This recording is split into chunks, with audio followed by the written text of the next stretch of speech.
bertahun-tahun, berpuluh tahun, as-sawadul azam min ulama'ina meyakini bahwa para habaib ini memang memiliki silsilah yang sambung kepada Rasulullah sallallahu alaihi wasallam.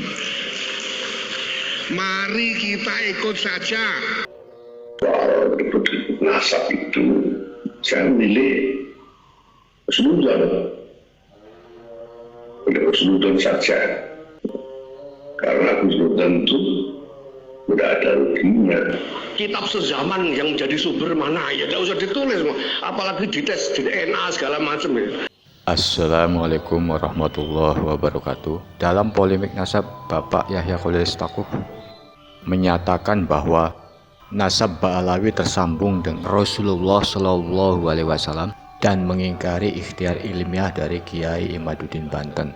Ada 3 hal yang diserukan oleh Bapak Yahya Stakuf. Pertama, taklid atau ikuti saja. Kedua, berprasangka baik atau husnudon. Dan ketiga, mengingkari disiplin ilmu sejarah yang mementingkan atau mengutamakan sumber tertulis.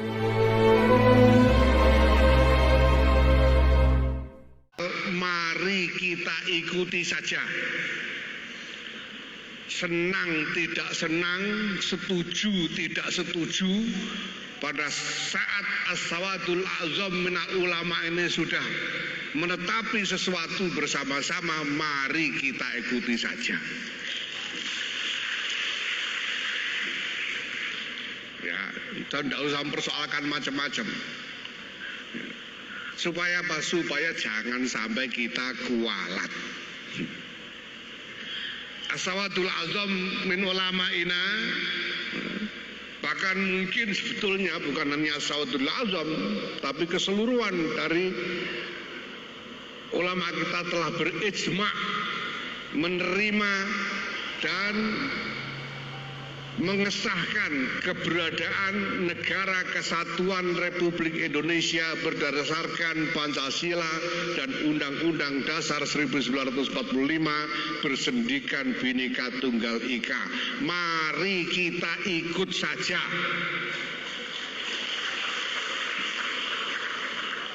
Orang-orang goblok nggak usah nanya dalilnya. Pokoknya ikut apa yang telah menjadi kesepakatan para ulama. Ya. Termasuk kalau kemarin ada ribut-ribut soal catatan nasab saja, saya ingin sampaikan kepada semuanya di sini. Ya. Sudah sekian lama, bertahun-tahun, berpuluh tahun, as-sawadul azam min ulama'ina meyakini bahwa para habaib ini memang memiliki silsilah yang sambung kepada Rasulullah sallallahu alaihi wasallam. Mari kita ikut saja. Orang yang ragu atau tidak yakin terhadap nasab Ba'alawi dianalogikan oleh Yahya Stakuf sama halnya tidak mengikuti ulama yang bersepakat terhadap bentuk Negara Kesatuan Republik Indonesia. Perbandingan yang sangat tidak nyambung. Sangat benar jika ulama bersepakat dan bahkan berjuang mulai dari pergerakan nasional, persiapan kemerdekaan hingga mempertahankan kemerdekaan. Fakta-fakta sejarahnya ada. Yang jadi pertanyaan adalah sejak kapan ada kesepakatan atau kongres ulama-ulama di Indonesia yang mensahkan atau menyetujui bahwa nasab Ba'alawi itu adalah valid? Dan apakah ulama-ulama dari keturunan Ba'alawi juga memperjuangkan kemerdekaan Indonesia? Silahkan cek dalam sejarah, contohnya dari Geger Cilegon hingga dalam mempertahankan kemerdekaan Indonesia, di mana posisi ulama keturunan Ba'alawi.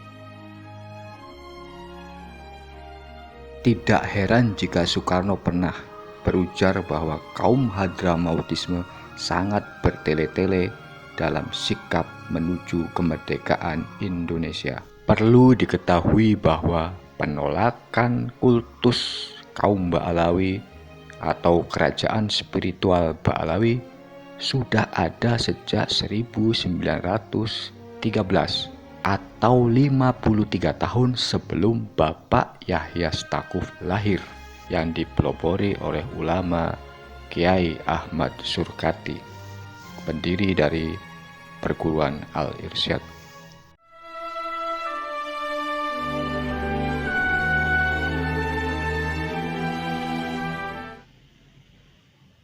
Kami yakin bahwa Imam Ghazali ini ada pada makom rohani yang menjadikan beliau mampu untuk menyambungkan diri secara langsung kepada baginda Rasulullah Muhammad SAW. Nah, kita meyakini seperti ini dasarnya apa? Husnudzon. Dicek secara ilmiah ya susah, tidak bisa, ya kita harus mundur. Itu sebabnya kita tetap ngaji ya. Kita tetap berusaha mengamalkan apa yang diajarkan oleh Imam Ghazali di dalam kisah Ihya itu, karena kita berhusnudzon pada Imam Ghazali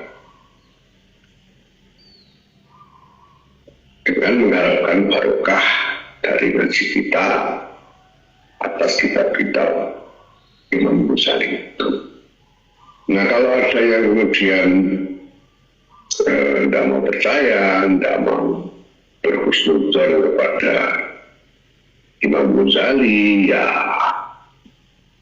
mau bilang apa, ya tidak apa-apa ya, tapi ya tentu tidak bisa mengharapkan barokah dari kitabnya Imam Ghazali ini. Tidak apa-apa, biar kami yang ngalap barokah, kalau yang lain nggak mau ngalap barokahnya tidak apa-apa. Nah, maka termasuk terkait dengan orang-orang ini kita anggap mulia, kedudukan rohaninya itu dasarnya apa? Kita anggap mulia makomnya, kedudukannya di hadapan Allah Subhanahu wa Ta'ala. Dasarnya apa ya? Husnudzon. Dan namanya zon, ya memang tidak bisa diterangkan namanya zon. Nah, maka kalau ini sekarang saya misalnya ditanya tentang soal ribut-ribut nasab itu, saya milih husnudzon. Udah husnudzon saja, karena husnudzon itu tidak ada ruginya, tidak ada catatan ya, namanya zon tidak butuh catatan. Kenapa husnudzon? Karena saya mengharapkan barokahnya. Berprasangka baik terhadap ulama-ulama keturunan Ba'alawi diharapkan mendapatkan barokah. Sayangnya prasangka baik itu hanya dalam rangka memihak satu golongan, yaitu kaum Ba'alawi, tetapi berprasangka buruk atau suudzon kepada para pengkritisi nasab Ba'alawi.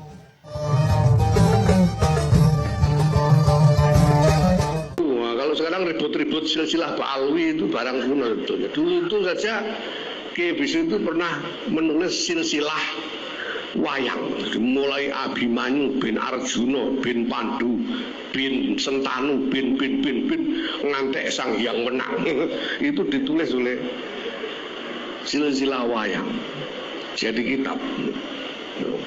Ya gitu, itu ya tidak usah diurus, itu kitab sezaman yang menjadi sumber mana ya tidak usah ditulis, apalagi dites di DNA segala macam ya. Mau cari DNA-nya Sang Hyang Wenang itu dari mana?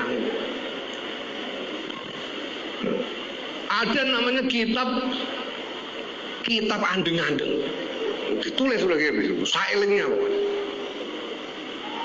kitab andeng-andeng. Jadi dibahas di situ andeng-andeng, letak andeng-andeng itu tai lalat, mulai dari ujung bon-bonan sampai ujung kaki.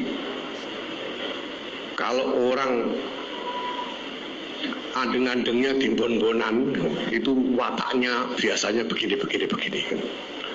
Kalau andeng-andengnya di dekat mata begini. Kalau di pipi begini dan seterusnya sampai ujung kaki. Nah itu sempat dipermasalahkan oleh Mbah Ali, oleh Ki Ali Masum. Tanya sampeyan ini nulis kitab andeng-andeng dasare apa kata Mbah. Dasare apa beli terus dienggo rujukan niku apa? Qur'ane ora ana, hadise ora ana, aqwale ulama ora ana, iku dasare apa? Ya kata Mbak Bisri lho, tak sebutno ning kono kok jare. Tidak golek ora ana, tak kaca kabeh ora ana. Ora mbok sebut dasare blas. Wis tak sebut jare. Di bagian dene gorene kitabe. Diambil kitabnya dibuka sama Mbak Bisri jujuk bagian belakang. Oh ini loh, sesudah menerangkan makna andeng-andeng dari ujung rambut sampai ujung kaki itu, lalu ditutup di kitab itu dikatakan sedaya wau ada dasar kira-kira. Kitab Silsilah Ba'alawi dibandingkan dengan kitab karangan Kiai Bisri. Artinya, walaupun banyak keraguan tentang nasab Ba'alawi, tetap harus diyakini walaupun ditulis dengan kira-kira. Tidak perlu dalil dan juga tidak perlu sumber tulisan sejarah. Pendapatnya perlu dipertanyakan karena tulisan adalah dimulainya suatu bangsa mengenal sejarah. Contohnya Indonesia. Indonesia memulai sejarahnya ketika ditemukan prasasti Yupa Kalimantan yang dibuat pada 375 Masehi. Prasasti tersebut adalah tulisan pertama yang ditemukan di Indonesia. Sehingga sejarah Indonesia dimulai dari abad 4 Masehi. Belum 4 Masehi dikenal dengan zaman prasejarah Indonesia. Taklid buta, memaksa berprasangka baik, dan mengingkari fakta sejarah adalah pembungkaman kritik terhadap aktivitas keberagamaan, melanggengkan kerajaan spiritual yang membiarkan pemanfaatan perbudakan spiritual, menutup pintu dialektika sejarah, mengamini kasta dalam beragama, serta ancaman kualat. Semoga bermanfaat. Maaf jika ada keliru dan kurang adab. Wassalamualaikum warahmatullahi wabarakatuh.